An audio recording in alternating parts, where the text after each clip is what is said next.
Hey guys, क्या हाल चाल आप सबके। मेरा नाम है संचित और आप देख रहे हैं सीए नॉलेज पोर्टल। ये वीडियो मैं बना रहा हूं सीए फाउंडेशन स्टूडेंट्स के लिए जिन्होंने अभी अभी अपने एग्जाम दिए हैं। लगभग एग्जाम खत्म हुए दिसंबर 22 फाउंडेशन के 5 दिन हो गए हैं अब। और इन 5 दिनों में मुझे पूरी उम्मीद है कि आप सबने अपने माइंड को पूरी तरह से फ्रेश कर लिया होगा। अब जो थकान थी एग्जाम्स की 1.5-2 महीने से लगातार पढ़ पढ़ के, वो सारी थकान दूर हो चुकी होगी।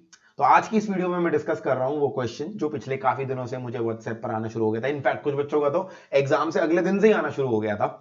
और कुछ बच्चे जो मुझे भी एग्जाम के बाद मिले वो भी मुझसे अलग अलग पूछ रहे थे। तो मैंने एक सोचा एक शॉर्ट वीडियो बना दूं और उस वीडियो में डिस्कस कर लूं द मोस्ट इंपॉर्टेंट क्वेश्चन की what to do after CA foundation exams. अब हमारे पास जो सीए फाउंडेशन एग्जाम्स के बाद रिजल्ट तक का टाइम है। बहुत सारे बच्चे तो पूछ रहे थे रिजल्ट भी कब तक है, तो वो भी बताऊंगा इस वीडियो के अंदर। उस समय को किस तरह से यूटिलाइज करें। एंड आज की डेट में उससे भी बड़ा एक सवाल है कि जो सीए का न्यू कोर्स है जिसके बारे में ना जाने इतनी डिस्कशन हो रही है, मतलब आईसीआई की तरफ से ऑफिशियल डिस्कशन तो नहीं हो रही, बट हाँ अलग अलग जगह से अलग अलग वीडियोस में आप सब कुछ सुन रहे होंगे। तो सीए फाउंडेशन इंटर का जो नया सिलेबस है, क्या वो आप पर एप्लीकेबल होगा या नहीं इसके बाद, और नए सिलेबस का करंटली स्टेटस क्या है, वो भी हम इस वीडियो में एड्रेस करेंगे। तो वीडियो थोड़ी सी लंबी होने वाली है, वीडियो को लास्ट तक देखिएगा। आप जिस भी कैटेगरी में फॉल करते हैं, आपके पेपर जैसे भी हुए हैं, हर तरह के बच्चे की बात मैंने इस वीडियो में करी है। सबसे पहली बात, पहली चीज जो मैं आपको करने को बोलूंगा, क्योंकि अब आपका 3-4 दिन बीत चुके हैं, तो आप सबसे पहली चीज ये कीजिए, आप एक बार आराम से बैठिए, अपने चारों पेपर जो आपने दिए हैं उनको डिटेल में इंट्रोस्पेक्ट कीजिए, एनालाइज कीजिए और उसके बाद सोचिए कि आपके पेपर हुए कैसे हैं। पेपर, क्योंकि जब पेपर हम दे रहे होते हैं ना, तब मैं बार बार आपको बोलता हूं पिछले पेपर के बारे में मत सोचो मत सोचो, और आखिरी एग्जाम के बाद तो वैसे ही आपका एक तरह से मन ही नहीं कर रहा होता फिर से सारा कुछ सोचने का। But now is the right time to analyse carefully कि आपके चारे पेपर हुए कैसे हैं। अब बेस्ड ऑन दैट, आपको एग्जैक्ट मार्क्स तो अपने गेस नहीं कर पाओगे, बट बाय एंड लार्ज हर बच्चे को पता होता है मेरा पेपर कितने नंबर का अटेम्प्ट किया है, कैसे किया है। आप अपने आप को इन तीन में से किसी कैटेगरी में पाओगे। कौन कौन सी पहली कैटेगरी होगी कि सर मेरा एक दो पेपर अच्छा नहीं हुए, बाकी सारे पेपर मुझे पक्का पता है, और मुझे इन दो एक दो पेपर में पक्का पता है कि मेरा क्लियर नहीं हो पाएगा। जैसे कि हो सकता है आपने किसी पेपर के अंदर अटेम्प्ट ही 50 मार्क्स का पेपर किया और आपको लग रहा है यार उसमें भी मैं डाउटफुल हूं, तो कोई एक आधे पेपर में आपको एकदम श्योर हो चुका है कि नहीं मैं वो पेपर क्लियर नहीं कर पाऊंगा, तो आप इस कैटेगरी में फॉल कर सकते हो। दूसरी कैटेगरी हो सकती है कि सर सारे पेपर अच्छे हुए हैं, मिनिमम जो क्राइटेरिया है 40 in each subject and overall 50, वो तो मैं सेटिस्फाई कर ही दूंगा। हाँ मार्क्स कितने आएंगे, 55 आएंगे, 60 आएंगे, 70 आएंगे, 80 आएंगे, वो सब रह गया, बट हाँ इतना तो पक्का है मैं पासिंग परसेंटेज तो पक्का ले आऊंगा। और तीसरी कैटेगरी ये हो सकती है जहां पर कुछ एग्जाम में आपको डाउट है कि यार हो भी सकता है कि मेरे 40 अब आए, हो भी सकता है वो थोड़े से 40 से नीचे रह जाए। तो इन तीन कैटेगरीज में बाय एंड लार्ज आप अपने आप को पाएंगे। सबसे पहले मैं बता रहा हूं, अगर आप सिनेरियो नंबर 1 के अंदर हैं, यानी कहीं ना कहीं आपको क्लैरिटी आ चुकी है कि आपका कोई एग्जाम क्लियर नहीं हो पाएगा जिसकी वजह से चारों पेपर ही क्लियर नहीं हो पाएंगे, तो यहां पर मैं आपको कहूंगा आप थोड़े दिन की ब्रेक लीजिए and then again start with self study. आपको कहीं ना कहीं पता लग गया होगा, आपको बैठ के एनालाइज करना पड़ेगा कि आपके कहां पर गैप्स थे, कहां पर ड्रॉबैक्स थे, किन कारणों की वजह से उस पर्टिकुलर सब्जेक्ट में जिसके अंदर आपने एनालाइज किया मेरे मार्क्स कमाने वाले हैं, मैं क्लियर नहीं करने वाला, उस सब्जेक्ट के अंदर क्या कमी रह गई। मोस्टली कमी ये निकल के आएगी कि आपने पूरा सिलेबस कवर नहीं करा, आपने रिवीजन ढंग से नहीं करी, आपने प्रैक्टिस ढंग से नहीं करी। तो उन गैप्स को एक्सेप्ट करो और मैं कहूंगा सबसे पहले सेल्फ स्टडी स्टार्ट कर दो। बहुत बच्चे ऐसा करते हैं कि एक बार क्लियर ना करें उसके इमीडिएटली बाद फिर से किसी और जगह पे क्लासेस ढूंढने निकल जाते हैं। भाई क्लासेस देख देख के, क्लासेस का तभी फायदा है आपने अगर सिलेबस एक बार किया ही नहीं है। अगर एक बार भी नहीं किया सिलेबस, ऐसे चले गए थे, तब तो क्लासेस करो। बट अगर आपने एक बार सिलेबस कवर अप कर लिया है, तो अब आपको सिर्फ ब्रश अप की जरूरत है। So far as classes are concerned, अब आपको सबसे ज्यादा जरूरत है सेल्फ स्टडी की, और ये आपको बात एक्सेप्ट करनी पड़ेगी कि बिना सेल्फ स्टडी के कुछ नहीं होगा। तो इन बच्चों को तो मैं बोलूंगा आप सेल्फ स्टडी मोड में जाइए। अगर आपके कुछ टॉपिक्स ऑल टुगेदर आपने टच नहीं करे, उनकी क्लासेस लीजिए। रिजल्ट के बाद सबकी, हमारी भी इस बार मोस्ट प्रोबेबली फ्रेश वो आने वाली हैं फास्ट ट्रैक क्लासेस, जहां पर हम उन बच्चों को केटर करेंगे जिनका रिजल्ट क्लियर नहीं हो पाएगा। एंड बेस्ड ऑन दैट आप अपना डिसीजन लीजिए, ठीक है जी। आगे अगले दोनों सेट ऑफ स्टूडेंट्स जो हैं जिनका या तो थोड़ा सा डाउटफुल है या ऑलमोस्ट क्लियर है, उनके सामने सबसे बड़ा डाउट ये है, अब ऑब्वियसली वो फाउंडेशन की तैयारी तो फिर से करेंगे नहीं। अब उनका ये है कि सर अब हमें ये बताओ हमारा रिजल्ट कब तक आने वाला है, और रिजल्ट तक हमारे पास कितने दिन है? पहले मैं आपको कुछ बता दूं, 2020 के अंदर आपका जो एग्जाम्स हुए थे वो अप्रोक्सीमेटली 15 से 16 दिसंबर के आसपास खत्म हुए थे। 2021 में भी लगभग 20 दिसंबर के आसपास हुए थे और इस बार भी आपके एग्जाम 20 दिसंबर को ही हुए हैं। तो अब मैं आपको बता दूं रिजल्ट कब कब आया था। दिसंबर 20 अटेम्प्ट का रिजल्ट आया था 5 या 6 फरवरी को आया था, जहां तक मुझे पता है। लास्ट टाइम का रिजल्ट आया था फिर से 7 या 8 फरवरी, यानी 10 से पहले पहले आ गया था, इतना मुझे नहीं, 10 के बाद आया था, सॉरी 10 फरवरी के बाद आया था लास्ट टाइम। तो बेस्ड ऑन दैट अगर मैं बोलूं, अब आईसीआई ने 40 डेज का टारगेट रख रखा है, वो कंपैरेटिवली रिजल्ट थोड़ा जल्दी देने की कोशिश कर रही है। इनफैक्ट इंटर और फाइनल का रिजल्ट तो जनवरी के मंथ में देने की कोशिश कर रही है। तो मेरा सेफ एस्टिमेट है फाउंडेशन का रिजल्ट 1 फरवरी से लेकर 7 फरवरी यानी फर्स्ट वीक ऑफ फरवरी के बीच में आना चाहिए। This is my estimate. 7 फरवरी भी शायद ना आ जाए, फर्स्ट फरवरी तक ही इस बार आ जाए, considering the fact that ICI इस बार ऑलमोस्ट हर लेवल पर अपना रिजल्ट थोड़ा जल्दी देने की कोशिश कर रहा है। तो आप मान के चलिए फर्स्ट वीक ऑफ फरवरी में आपका रिजल्ट आ जाएगा, विद जिसकी वजह से आपके पास दिसंबर में अप्रोक्सीमेटली 10 दिन, जनवरी में आपके 31 डेज, और मैं चलो सेफ साइड पे 5 दिन फरवरी के मान लेता हूं। ये आपके पास नंबर ऑफ डेज है, अप्रोक्सीमेटली 40 से 45 डेज आपके पास बचते हैं till your result.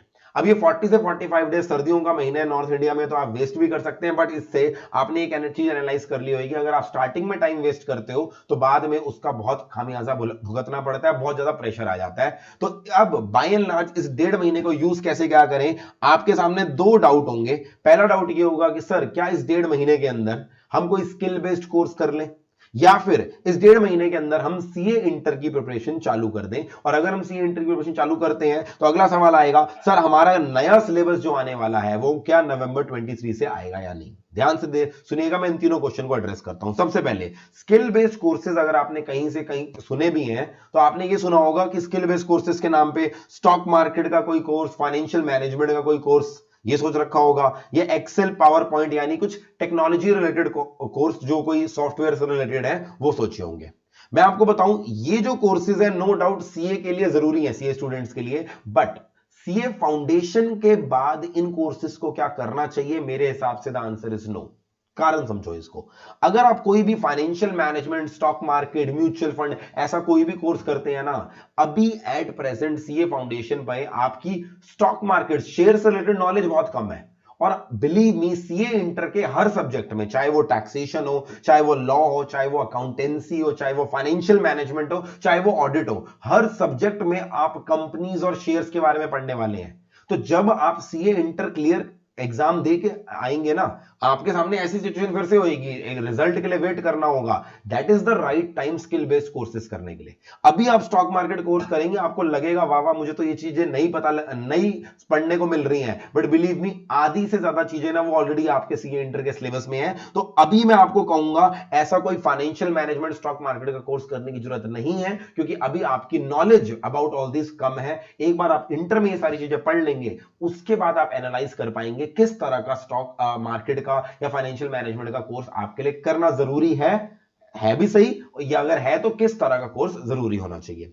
Secondly sir Excel और PowerPoint, no doubt Excel हो, वर्ड हो, पावर पॉइंट हो, ईमेल राइटिंग हो, दीज आर स्किल्स जो चार्टर्ड अकाउंटेंट्स को चाहिए एंड बीइंग अ स्टूडेंट आपको ये सीखनी पड़ेंगी। But again these are something which are practical oriented. अगर आपको लगता है आप अभी एक्सेल का, पावर पॉइंट का कोर्स कर लोगे और फिर उसकी प्रैक्टिस नहीं करोगे, फिर अपना इंटर की पढ़ाई करने लग जाओगे और एक साल बाद जब आर्टिकलशिप का समय आएगा तब तक आपको ये चीजें याद होंगी, बिल्कुल याद नहीं आएंगी। एक्सेल वगैरह, पावर पॉइंट वगैरह, it is all about practice and मेरे हिसाब से इनको करने का बेस्ट समय होता है सीए इंटर के एग्जाम्स के बाद।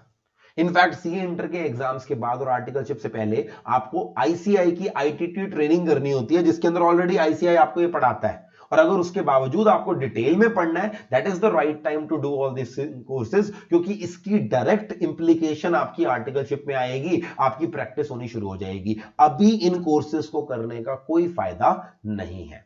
ठीक है जी, सबसे पहले तो मैंने ये डाउट एड्रेस किया। नेक्स्ट थिंग, सर क्या हम अपने सीए इंटर की प्रिपरेशन चालू कर सकते हैं? The answer is absolutely yes. कारण क्या है इसका? क्योंकि आपके लिए जो अगला अटेम्प्ट है वो है नवंबर 23। नवंबर 23 से पहले आप अपना सीए इंटर का कोई भी अटेम्प्ट नहीं दे सकते। नवंबर 23 अटेम्प्ट के अंदर अभी आप अगर देखें, अगर आप रिजल्ट के बाद चालू करेंगे तो आप कहीं ना कहीं फेब मिड या फेब एंड से अपनी प्रिपरेशन चालू करेंगे।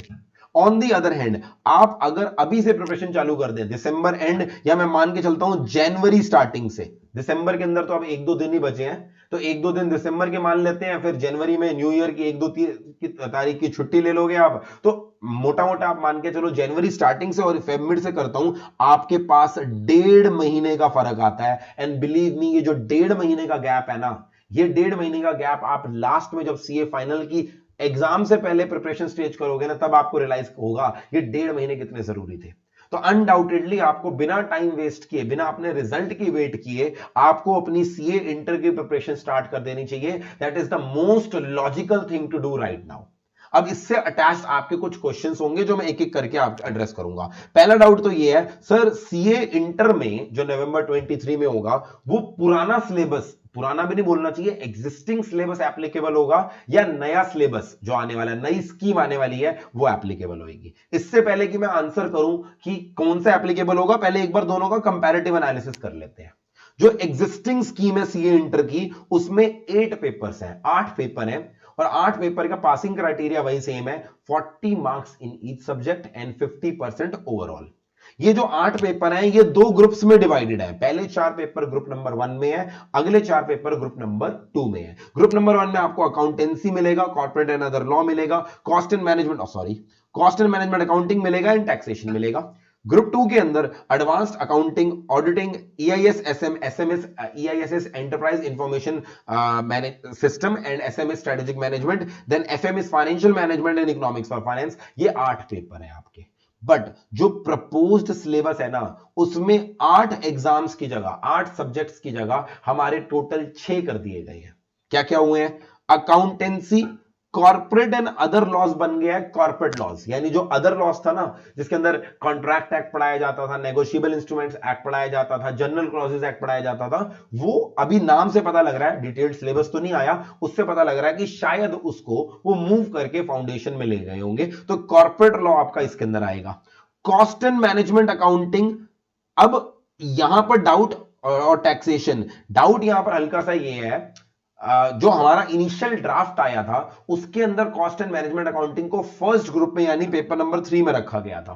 बट अभी रिसेंटली जो ड्राफ्ट देखा गया है, जो अंदर से इंफॉर्मेशन निकल के आ रही है, उसमें टैक्सेशन को पेपर नंबर 3 रखा गया। तो यहां पर स्लाइट डाउट है अभी भी कि टैक्सेशन ग्रुप 1 में होगा या कॉस्ट एंड मैनेजमेंट अकाउंटिंग होगा। अलग अलग लोगों का इस यहां पर कुछ अलग अलग कहना है, तो अभी मैंने फिलहाल के लिए टैक्सेशन को पेपर 3 रखा है और paper number 4 cost and management accounting को, क्योंकि इसके चांसेस ज्यादा है एज कंपेयर टू जो इनिशियल ड्राफ्ट जिसमें कॉस्ट एंड मैनेजमेंट अकाउंटिंग को पेपर 3 रखा गया था। अभी फिलहाल ये हमें टेंटेटिवली पता है। देन ऑडिटिंग के साथ साथ एथिक्स डाल दिए गए हैं, प्रोफेशनल एथिक्स, एंड हमारा जो एफएम इको है ना, इको को खत्म कर दिया गया है। मोस्ट प्रोबेबली ये इको फाउंडेशन लेवल पे मूव कर दी जाएगी, और इधर से ईआईएस को खत्म कर दिया गया है। इन 2 पेपर से एक पेपर बना दिया गया है, financial management and strategic management.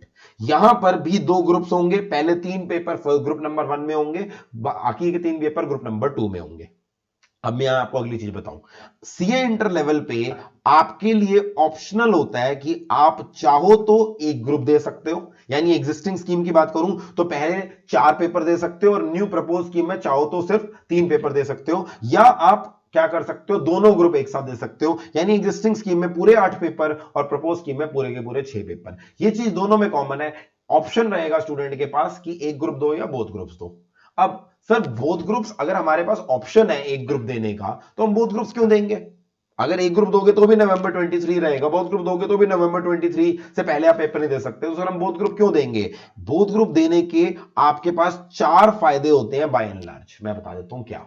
सबसे पहले तो सर क्लियरली 6 महीने बचते हैं आपके। अगर आप 2 ग्रुप की प्रिपरेशन करेंगे तो आप नवंबर 23 में उनको क्लियर करके फिर अपना आर्टिकलशिप चालू करेंगे, फिर फाइनल की तैयारी करेंगे, तो आपके सीधा सीधा 6 महीने बचते हैं। 6 महीने जल्दी सीए बनेंगे, तो उस हिसाब से अपनी कैलकुलेशन आप बिठा सकते हो in terms of monetary and non monetary benefits involve with 6 महीने सेव करना। ऑन दी अदर एंड अगर एक एक करके दोगे तो वहां पर ऑब्वियसली आप सीए लेट बनोगे। दूसरा, आईसीआई जो रैंक्स निकालता है, फाउंडेशन पे तो वो रैंक निकालता नहीं है, सीए इंटर और फाइनल लेवल पे जब वो रैंक्स निकालता है तो वो रैंक के लिए उन्हीं बच्चों को एलिजिबल मान के चलता है जिन्होंने 2 ग्रुप दिए हैं। तो अगर आप रैंक टारगेट करना चाहते हैं, रैंक के फायदे आप सबको पता है, रैंक वाले स्टूडेंट्स को आर्टिकलशिप में प्रेफरेंस मिलती है, जॉब में प्रेफरेंस मिलती है, वो तो एक तरह से आपके साथ एक स्टैंप जुड़ गई रैंक होल्डर की, वो सारी जिंदगी आपके साथ चलेगी चलेगी। तो अगर आप रैंक टारगेट करना चाहते हैं, सिर्फ और सिर्फ 2 ग्रुप में जो एक साथ बच्चे अपेयर होते हैं वही एलिजिबल रहते हैं। थर्ड, आर्टिकलशिप के अंदर उन्हीं बच्चों को प्रेफरेंस मिलती है जिन्होंने अपने दोनों ग्रुप एक साथ दे रखे हो। फॉर द सिंपल रीजन, पहली बात तो एक ग्रुप के बाद आप अगर आर्टिकलशिप करने के लिए अप्लाई भी करते हो तो भी उस पर्टिकुलर केस के अंदर कोई फर्म आपको आर्टिकलशिप इसलिए नहीं देती क्योंकि अभी आपका दूसरा ग्रुप बचा हुआ है। तो ऑब्वियस ही बात है, कोई आर्टिकलशिप फर्म एक ऐसे बच्चे को आर्टिकलशिप क्यों देगी जिसका ध्यान अभी पढ़ाई में है और वो अपने काम में ध्यान नहीं दे पाएगा। तो 2 ग्रुप क्लियर करने वाले बच्चों को क्लियरली आर्टिकलशिप में बेनिफिट मिलता है। एंड आखिरी बेनिफिट है benefit of set of. Set of का बेनिफिट मतलब जब हम अपनी पासिंग में ओवरऑल 50% वाला क्राइटेरिया अप्लाई करते हैं, अगर आपने ग्रुप नंबर 1 दिया, मैं एग्जिस्टिंग स्कीम की बात करता हूं अभी, एग्जिस्टिंग स्कीम में अगर आपने 4 पेपर दिए जिनका टोटल मार्क्स है 400, तो आपको 4 पेपर में मिनिमम कितने स्कोर करने हैं 50% के हिसाब से 200 मार्क्स। मगर अगर आपने दोनों ग्रुप दिए तो आप दोनों ग्रुप के अंदर टोटल मार्क्स कितने हो गए 800 मार्क्स, तो अब दोनों ग्रुप के 8 सब्जेक्ट के अंदर टोटल कितना होना चाहिए 400 मार्क्स। अब इसमें होता क्या है, बाय चांस आपने ग्रुप नंबर 1 में 400 मार्क्स में से 220 स्कोर कर लिए और ग्रुप नंबर 2 में आपने 180 स्कोर कर लिया। आई एम एज्यूमिंग चारों सब्जेक्ट में मिनिमम 40 तो आपके आई हैं, बट टोटल में यहां पर 220 बन रहे हैं, यहां पर 180 बन रहे हैं। अब अगर आपने ये दोनों ग्रुप इंडिविजुअली दिए होते ना, आपका ग्रुप 2 फेल था, ग्रुप 1 पास था। बट अगर आपने यही दोनों ग्रुप एक साथ दिए हैं, एक ही अटेम्प्ट के अंदर दिए हैं, तो 220 प्लस 180 करके 400 माना जाएगा और आपके दोनों ग्रुप क्लियर कर दिए जाएंगे। In other words, set of का मतलब है अगर एक ग्रुप में 50% से ऊपर कुछ एक्स्ट्रा मार्क्स आए हैं और दूसरे ग्रुप में 50% बनाने के लिए कुछ मार्क्स कम रह गए हैं, तो एक ग्रुप के एक्स्ट्रा मार्क्स दूसरे ग्रुप के मार्क्स को ऐड करके पास करा देते हैं, यानी एक ग्रुप दूसरे ग्रुप को खींच के पास करा देता है। इसे बोलते हैं बेनिफिट ऑफ सेट ऑफ। और अगर आपको ये लग रहा है ये रेयर सिचुएशन है, द आंसर इज नो। बहुत बच्चों का ऐसा होता है जहां पर एक ग्रुप में 5-6 नंबर की वजह से 50% नहीं बन रहे होते, मगर दूसरे ग्रुप के अंदर वो 5-7-10 मार्क्स एक्स्ट्रा आए होते हैं और उनके दोनों ग्रुप क्लियर हो जाते हैं। This is the biggest advantage of giving both groups together. तो पहले तो मैंने आपको बता दिया एग्जिस्टिंग और प्रपोज स्कीम में बाय एंड लार्ज क्या डिफरेंस था, सब्जेक्ट्स का डिफरेंस है, by and large passing criteria वगैरह सब कुछ सेम ही चल रहा है। अब इसके अंदर नेक्स्ट सवाल ये है, सर क्या ये सर्टेन है कि नवंबर 23 से हमारा न्यू कोर्स आने वाला है? आज से लगभग 1 महीने पहले मैंने वीडियो बनाई थी और उसमें मैंने क्लियरली बोला था yes it is very much certain कि पेपर में नवंबर 23 में नया सिलेबस आएगा, क्योंकि उस समय आईसीआई की तरफ से ऐसे इंडिकेशन आ रहे थे कि बस नोटिफिकेशन आ ही गई। बट अब इस समय हम बैठे हैं दिसंबर के एंड पर और आईसीएआई की तरफ से कोई डेवलपमेंट नहीं आई है, कोई नोटिफिकेशन नहीं आई है, कोई क्लैरिफिकेशन नहीं आई है, कोई नया सिलेबस नोटिफाई नहीं किया, कोई स्टडी मटेरियल नहीं लाया गया। जितना हर फैकल्टी ने, मैं जितने भी फैकल्टीज के टच में हूं, सबने अपने अपने सोर्सेज से अपना आईसीआई से पता करने की कोशिश करी। हमें पता लगा फिलहाल तो आईसीआई के स्टडी मटेरियल के आता पता नहीं है कि न्यू कोर्स अगर अप्रूवल मिल भी गया मिनिस्ट्री ऑफ फाइनेंस से, एमसीए की तरफ से अप्रूवल आ भी गया आईसीआई को नए सिलेबस के लिए, तो भी स्टडी मटेरियल तैयार है या नहीं इसके बारे में किसी को क्लैरिटी नहीं है। ले देकर अगर जनवरी के महीने में आईसीआई ने स्टडी मटेरियल समेत अपनी नोटिफिकेशन ना निकाली तो मेरे हिसाब से नवंबर 23 में थोड़े से चांसेस कम है। रीजन बीइंग आईसीआई अपने इस पूरे प्रोसेस में थोड़ा स्लो चल रहा है। ऑन दी अदर हैंड, अगर आईसीआई ने सब कुछ पहले से तैयार कर रखा है और वो जानबूझ के चुप बैठा है तो जनवरी मिड में उसे स्टडी मटेरियल भी निकालना पड़ेगा। तो मेरे हिसाब से अभी भी सिचुएशन थोड़ी सी डाइसी है। ऑल्दो आईसीआई की तरफ से कंटिन्यूअसली जितने भी सेमिनार्स वगैरह के अंदर ऑफिशियल्स बोल रहे थे वो बार बार यही बोल रहे थे हम नया सिलेबस लाएंगे लाएंगे, मैं थोड़ा सा डाउटफुल इसके बारे में इसलिए हूं क्योंकि मुझे आईसीआई की तरफ से सिर्फ बयान दिखे हैं, एक्शन बिल्कुल भी होता हुआ नहीं दिखा।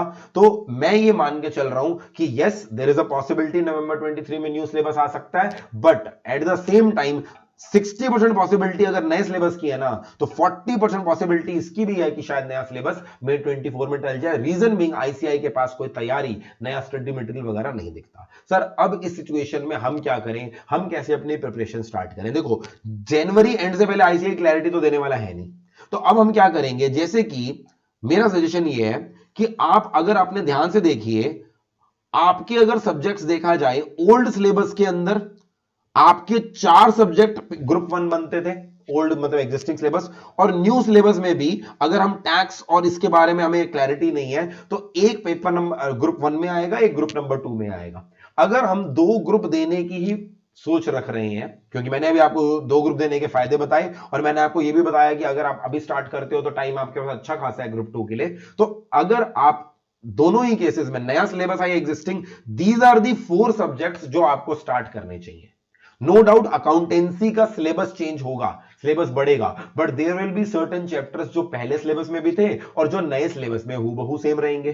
टैक्सेशन के सिलेबस में मैं ज्यादा चेंज एक्सपेक्ट कर ही नहीं रहा, हो सकता है बिल्कुल भी चेंज ना आए। कॉस्ट एंड मैनेजमेंट अकाउंटिंग के अंदर भी ज्यादा सिलेबस में चेंज नहीं आएगा। लॉ के अंदर अदर लॉ बेशक बदल जाए मगर कॉर्पोरेट लॉ में ज्यादा चेंज नहीं आएगा।